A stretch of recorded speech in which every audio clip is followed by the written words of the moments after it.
Doc? Hello, good morning. Good morning. It's great to have you join us on the show Yes, today. and I wish you a happy birthday. God bless you. Thank you. I think you have been in Kumasi for some time, Yes, sir, I have. you'll get you some food, and then I will get it for you today. That will be lovely. That will be lovely. Whoever Thank you brings food very has my heart. Exactly. Thank you. All right, sir. Now to the issue. Yesterday we heard that Tamale High Court ruling on the Kpandai elections. First, what are your initial remarks on the judgment? Well, the judgment, it depends on where or your perspective or where you view the decision. If you are for the MPP, it will not sound good for you. If you're an NDC, you will be so happy to have that judgment, and all is due to the previous by-elections or rerun that has occurred that the NDC has won. So it will not sound good for the MPP, but good for the NDC. But it depends on the content or the details of the elections. That is the constituency. And when you profile the constituency, you can realize that the NDC may have an upper hand in that constituency because from 1996 to 20, that is 2008. The NDC has won by this a candidate. That is one candidate have all 1996, 2000, 2004, and 2008. And the MPP started winning the elections. That is from 2012 and 2016 with this candidate, the current candidate. Let's say the MP for now. Maybe the rerun will decide whether it continues or not. That is Mr. Matthew. And when it came to 2020, the NDC also won in 2020. But 2024, what makes the NDC very happy for the rerun is that President Mahama won the election with a difference with Dr. Bawumia on 100 votes. 100 votes. And the MP won a difference of 3,734. So the constituency, you might have a dicey when it comes to rerun. But the issue is that the MDC candidate presented about, I think, 41 polling stations for it to be annulled or be changed. But with other issues in terms of misconduct, in terms of not being present at the collation center, and also saying that there was biometric kind of issues. So I don't know whether the courts, based on previous constituencies like Abikma, when there were some issues about some polling stations, they made a rerun. But since they presented about 41, and later the court, in its own wisdom, realized that they have to do a whole constituency, and that is where the issue comes in with the MPP trying to think that the ruling is not fair to them. So they have to go in for the appeal. So it gives an indication about how the NDC pursue 2024 elections. They pursue it with all kinds of strategies, with all kinds of aggressiveness towards the parliamentary candidate, hence the presidential, because the way they were able to take more seats determines how they strategize for this. Whatever, maybe it might sound good or it might not be a good strategy or not, but at the end of the day, they really strategize for that. So I believe that at the end of the day, if it goes on appeal, the appeal court will decide.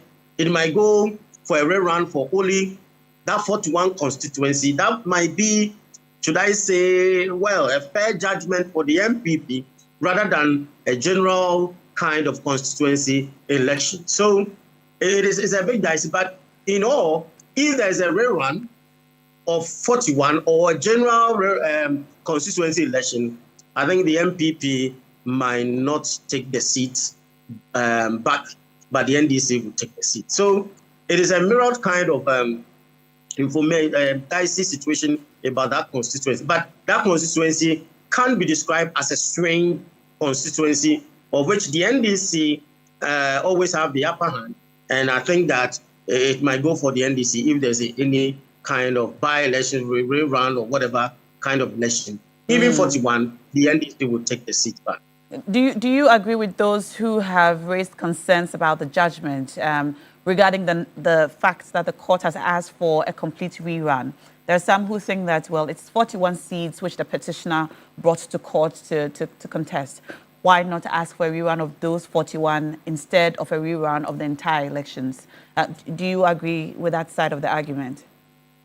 Yes, you agree because of the previous rerun elections. I think about 2 rerun elections have been more on. I've forgotten the other one, where there were issues about coalition in relation to some kind of polling station. So if you base on that precedence, then you can assert that the NDC candidate presented 41.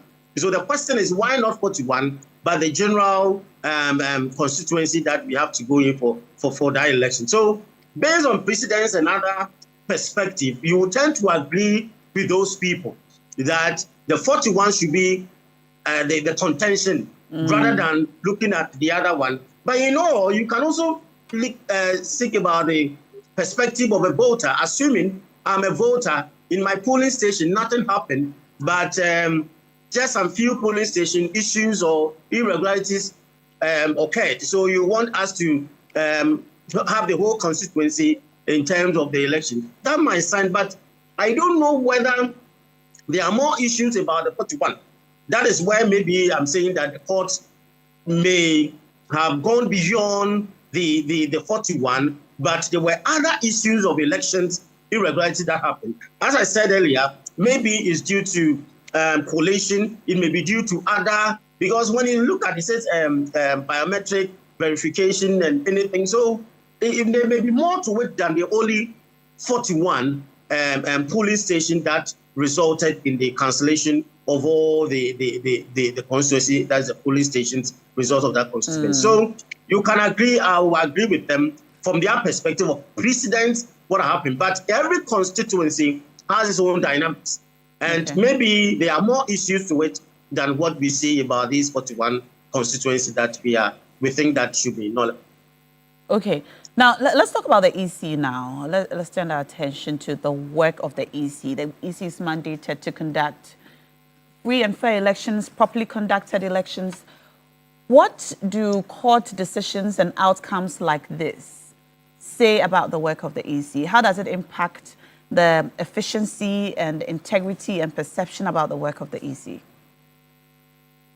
Yeah, now you can deduce that, I think for the 2024 elections, you can describe it in such a way that even though there was a clear winner, but you can deduce that there's a lot of violence as coalition centers.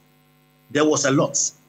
And you can mention even some part of Accra, Kumasi, and other eastern region where there were issues about this. So that will have an influence on how the EC did organize their. So here there's a correlation between the security agencies and the EC. I don't know whether the EC was able to preempt or were able to have an intelligence or the police or the security agencies were able to preempt some of these actions.